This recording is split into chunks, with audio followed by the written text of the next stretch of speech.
Hey there. How's it going today, guys? I started painting my Liam.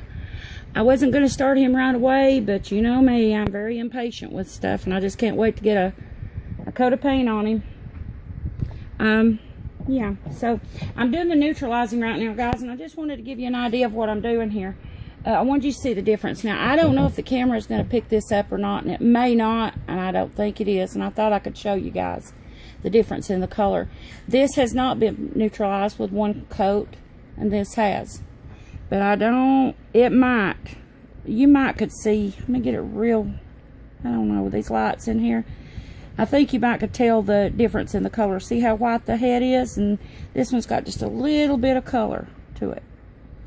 And I'm hoping that the camera will pick that up so you guys can see it. I'm not sure if it will or not, but I'm just, maybe, let's see. Yeah, that looks better.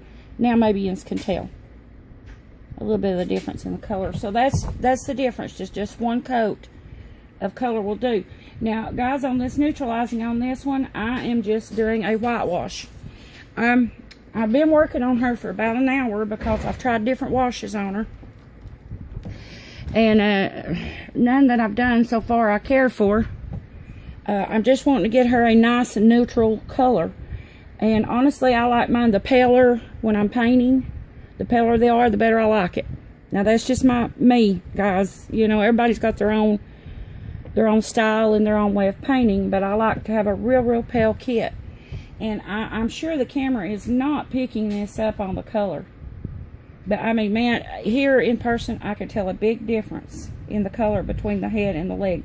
The leg has not been painted with a whitewash and neutralized any, and this has had one coat. Now, this is still not as pale as I'm going to get her. I will say that. I'm going paler with her than this. This is pretty pale. But I still want her even paler than that, because when I go to put my colors on there, I want her to be just really, just white. You know, no color. I want just pale. That way it won't interfere with the colors that I put on her. Now, a lot of people do this a lot different. And, you know, a lot of people use green washes and different things. But I just use white.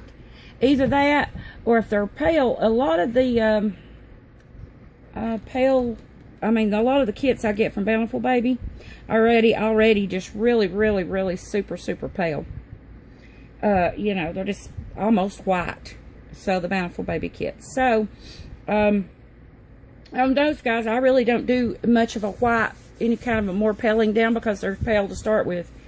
So I just use my regular, when I go into them, I just use my regular color that I use for flesh tones that I make up. I do it out of a Flesh 08, Genesis Red, a little bit of Genesis Red, and a little bit of Raw Sienna to give it a little bit of a golden undertone. That's my favorite color that I've got mixed in on the flesh tones, and I just love it. It looks great. Or to me, it does. That's just what I prefer. But anyway, I just want you guys to see me, see her just a little bit on that first coat of just getting her pale. I will say, if you do a whitewash, guys, it's just white in some, I use mineral spirits, odorless mineral spirits. I get it at Walmart by the gallon, and because I use a lot of it, guys, for even just cleanup and stuff. I use it, so I buy it by the gallon. You don't have to buy it that much. You can buy just a small one, like a quart. But I do that because I even use it on cleanup, and I clean my brushes with it and everything. So, and then cleaning up my palette and just general cleaning up, you know. And then I thin my paints with it also, and it works real good for me. But, you know, you guys, you can use what you want in the thin and medium. I mean, the thinners, not thin and medium. You can also use thin and medium, but I just use the odorless mineral spirits. I do a lot of washes on my babies, so I use a lot of that. I don't know if you guys can hear that loud racket or not. It almost sounds like thunder, but we've got around here some jets flying above us and making a lot of racket. I don't know what they're doing up there, whether they're doing practice maneuvers or what. Sounds like a jet. But yeah, anyway, guys, I just thought I'd let you see this first color on her. Now, I don't know if you can tell the difference in her or not, but I sure can. Oh, what I was going to say there on the white. I got sidetracked there. Sorry, guys. If you do just a white wash, blend. I can't express that enough, guys, because and do not put that thing in the oven until it is completely dried and you look that piece over really well, because the white will actually leave streaks if you don't watch and get it blended real super well on there. When you're putting it on there, it will leave streaks on the baby, white streaks. So before you do that, just let it sit and dry. Put it on there, let it sit and dry. Then you get under, you know, I've got good lights out here where I'm at now, guys. Now, where I was in there before, I didn't have good lighting, but I do out here. And this is in my garage. Not the most ideal place to work, but, I mean, it's not pretty out here, but I've got great lighting out here. So I just set up my workstation out here with my tables and all that, and I do good out here. But anyway, just, you know, after the piece dries, guys, before you put it in the oven, just let it just sit completely dry.